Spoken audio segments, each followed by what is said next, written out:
ನಾನು ಯಾರು? ಆನೆ. ಆದರೆ ನನ್ನನ್ನು ಗಣೇಶನಿಗೆ ಮುಖವಾಡವನ್ನಾಗಿ ಮಾಡಿದ್ದಾರೆ. ಯಾಕೆ? ಈ ಒಂದು ಸಂದರ್ಭವನ್ನ ಹೇಳುತ್ತೇನೆ, ಕೇಳಿ. ಒಮ್ಮೆ ಪಾರ್ವತಿ ದೇವಿಯು ಸ್ನಾನಕ್ಕೆಂದು ಹೊರಟಾಗ ತನ್ನ ಮಗನಾದ ಗಣೇಶನನ್ನು ಬಾಗಿಲಿನಲ್ಲಿ ಕಾವಲುಗಾರನನ್ನಾಗಿ ಇರಿಸಿ ಪಾರ್ವತಿ ದೇವಿಯು ಸ್ನಾನಕ್ಕೆ ಹೊರಟಳು.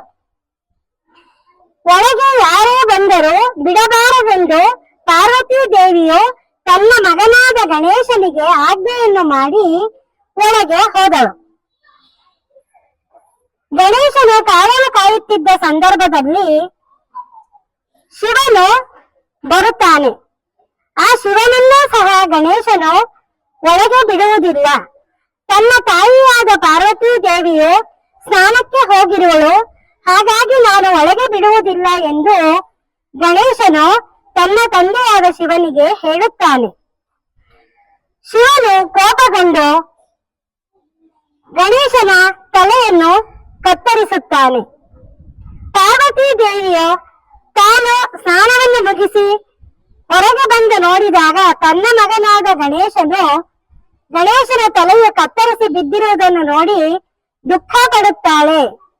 ದುಃಖಪಟ್ಟು ಶಿವನನ್ನು ತನ್ನ ಮಗನನ್ನು ಉಳಿಸಿಕೊಡಿವೆಂದು ಕೇಳುತ್ತಾಳೆ. ಆವಾಗ ಶಿವನು ತನ್ನ ಕಿಂಕರರನ್ನು ಕರೆದು ಉತ್ತರ ದಿಕ್ಕಿಗೆ ತಲೆ ಹಾಕಿ ಮಲಗಿರುವಂತಹ ಆನೆಯನ್ನು ಪತ್ತೆ ಹಚ್ಚಿ ಆ ಆನೆಯ ತಲೆಯನ್ನು ಕತ್ತರಿಸಿಕೊಂಡು ಬರಲು ತನ್ನ ಕಿಂಕರರಿಗೆ ಶಿವನು ಹೇಳುತ್ತಾನೆ. ಶಿವನ ಕಿಂಕರರು ಉತ್ತರ ದಿಕ್ಕಿಗೆ ಹೋಗಿ ಆ ದಿಕ್ಕಿಗೆ ತಲೆ ಹಾಕಿ ಮಲಗಿರುವ ಆನೆಯನ್ನು ನೋಡಿ ಆ ಆನೆಯ ತಲೆಯನ್ನು ಕತ್ತರಿಸಿಕೊಂಡು ಬರುತ್ತಾರೆ.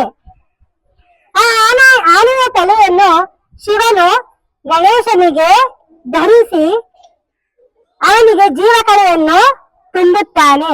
ಅಂದಿನಿಂದ ಗಣೇಶನ ಮುಖವು ಆನೆಯ ಮುಖವಾಗಿ ಬದಲಾವಣೆಯಾಗುತ್ತದೆ.